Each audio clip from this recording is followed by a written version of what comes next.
Doc, I'm shooting myself. And something's going to happen there, okay? One of my friends, he said, I told him this a couple years ago or something, and he said, you know, did you imagine if when you know, a deer hunter went out with a gun and was standing in the forest and picked up the, you know, the gun to shoot the deer, if the deer turned over and said, "What are you doing?" You know, it would be a real weird moment, you know, that you could see the hunter would probably go, "Nothing. What are you doing?" Right? So the unique ability that humans have to keep others as different, others as not part of me, not part of the we, is amazing. We seem to have a natural me and them, me and you, us, them mechanism. Xenophobia is wired into our system. And this is probably because it helped us to evolve in the size groups that we evolved in throughout millions of years of evolution, to band together with our family clan and with our tribe, and to have the thems, and to know them isn't friendly, us is, and then to behave accordingly. But that doesn't serve us on a round planet that has 7 billion people that are all connected now, that are all trying to work together and find our commonality. And so asking yourself, where am I the same as this person? You know, everything, like just you have skin. What are you trying to do with your life? What are your passions? And seeing commonality with them. Whenever someone says something to you, you know, this thing happened and it really upset me, or someone comes and blames you, or there's some conflict that comes up, instead of resisting or getting triggered or pushing against it, stopping and saying, how can I relate to what you're saying right now? Even if I haven't had the exact same thing happen, what have I had happen that when it happened, I felt the same way that you are feeling right now? And then say it out loud. You know what? I can relate to what you're saying. I haven't had this happen, but I had another experience, and then relive it so that a little bit of that feeling comes back up so that you're on the same page. And continually communicating, we the same. We're one. We're on the same page. We're going for the same thing here. That's something that really helps. And developing through those other levels, the other 3 levels that I was talking about here, it gets you to the precipice, or the place where you can kind of leap off into the we. And if you're like me and you're a very independent person, a very me-oriented person, when it starts happening, it's almost like a death. It's a ripping apart of your old orientation toward life, your own stability with who you thought you were, and it can be very challenging. You know, on the other hand, the first steps, if you're the type of person that's really identified with the we and want everyone to go along for the ride and it's all we, it can be challenging to kind of remove yourself and go create individual success for yourself. So each one of them has challenges for different types. But bottom line is, we need you to realize your we moment and kind of see the we as beyond, and to look at how the we is creating something emergent that's beyond you, that's greater than you. And even though you can never understand it, just like a neuron can't understand the thoughts that are going through the brain, we can model it and we can get a little bit of an idea for it. One other thing that we can do, a nice little shift that I learned from Jeffrey Miller, who's a great evolutionary psychologist who wrote some great books. He wrote The Mating Mind and he wrote Spent. He talks about this idea called conspicuous charity. So we've all heard of conspicuous consumption, right? Conspicuous consumption is when we spend money on things so that it looks like we have lots of resources. Driving a fancy car, buying clothes that have fancy logos on them, you know, getting a purse that's got the fancy gold logo of whatever so that people will see it. Right? So that's conspicuous consumption, and it's a status game. Right? It's trying to broadcast to everyone, I can afford to buy fancy things because I have lots of means and resources. That's a very self-oriented game. If you want to start playing the we-oriented game, some training wheels for it, okay, is what's called conspicuous charity, which is where you do charitable things that everyone can see. Okay, so you start by doing charitable things that everyone can see, and instead of saying, hey, look, I just spent a lot of money on a car, so think I'm important, what you do is you say, hey, I just helped a group of people out, think I'm important.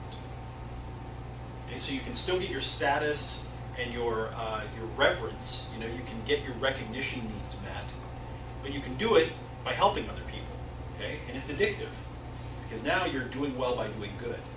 It's called conspicuous charity, and that's what charity balls are all about, where wealthy, well-to-do people can dress up in fancy outfits and go and socialize together and look great and help a charity.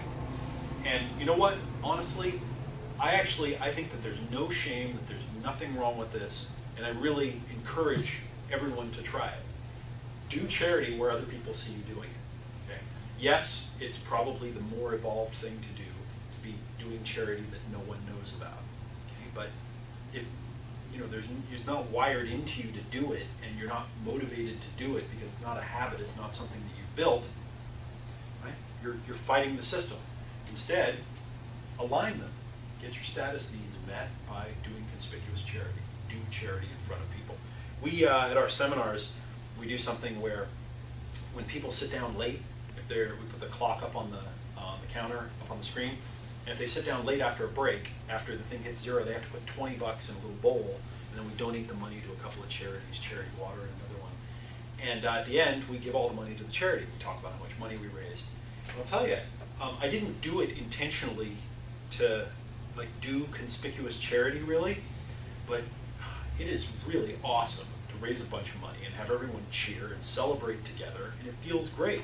It really does. So do conspicuous charity. That can also help you kind of have your we moment realization. And this can expand out. You can look at your body as analogous to the earth, and look at your circulatory system, like the circulatory system of water on the earth. And you can see metaphors and really see that you and this whole thing are all just different scale levels of very similar processes. And that also helps you have the we moment. And then the final thought I have for you is we need you to become part of what I call the great fountain of leadership. The great fountain of leadership. And what I mean by this is, after you have recognized your gifts and you've developed them, and you've developed excellence and personal success, and realized your purpose moment, and realized your we moment, and now you've found your talent, you've found yourself, you've built a strong, healthy sense of self, you've built excellence, you've created a lot of success and stability for yourself, you've now started to identify with all, and now it's time to go on and make your contribution, to take your stand for the world and make something big happen. You need to become a leader. You actually need to lead people, you need to lead projects, lead initiatives, and lead change. And that's one of the most challenging things to do that there is. Not the least of which the reasons is that humans resist change. Right? We love to say we like change, but real change, we resist it unconsciously. And if you look back through history, those that were leading or trying to lead the biggest changes were often killed. Okay? So at some level we know, don't change things too much because there's a lot of danger there. But if you want to go to the highest level, you actually have to lead. You have to lead. And leading is it's a very interesting experience, because when you're in front carving the path, you make the rules. You're making it up as you go. You're the one that's saying, here's where we're going and here's what we're going to do. And that requires a lot of kind of inner wherewithal. It requires a lot of vision. You're taking the risk for a lot of different things, because you know what? It could get screwed up. It might be the wrong direction to go. Okay? But it's the way we've made all the progress. Okay? We're here standing on the shoulders of so many giants, and we've benefited from the path that others have cut so much that I almost feel like we owe it to them and to everyone that's coming to contribute to this process and to make a stand and go for it.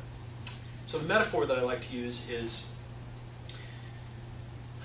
if you imagine a large pool of water with a fountain in the middle of it, a fountain shooting water up into the air like you might see in Vegas, at the Bellagio or something, but one great fountain in the middle.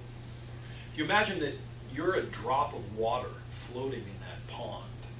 Okay, just one little drop, insignificant compared to all the water in the pond. The fountain over in the middle is probably going to sound like a very scary place. Okay, it's where all the action happens. It sounds very dangerous. And what most drops do is they avoid the fountain. They swirl around on the edges and they just don't go near it, and they don't let themselves get pulled near it. But some drops do.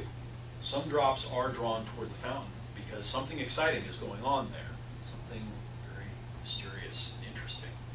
And there's a moment where you're kind of on the edge as a drop in the pond or the water flowing into the fountain, where you can say, nah, I'm out, and just kind of go back to the edge and live out your drop life in obscurity, or you can let yourself be pulled into the fountain.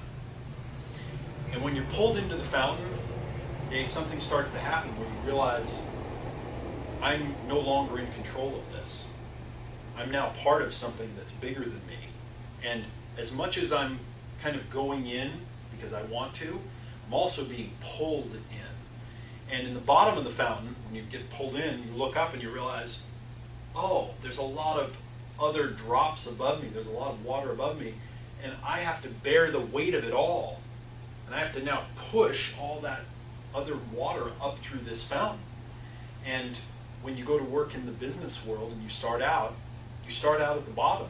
And you realize there are all of these other leaders that are beyond me, and I have to support them. Right? The greatest leaders are always the greatest supporters of other leaders, all the way to the top. If you think about it, in an organization, you start out at the bottom, you become a manager, and then you become managers, and you kind of work your way up. And when you get to the top, when you become CEO, what are you? Well, that means you're the greatest supporter of other leaders. Because that's what you do the whole time, is you just support other leaders.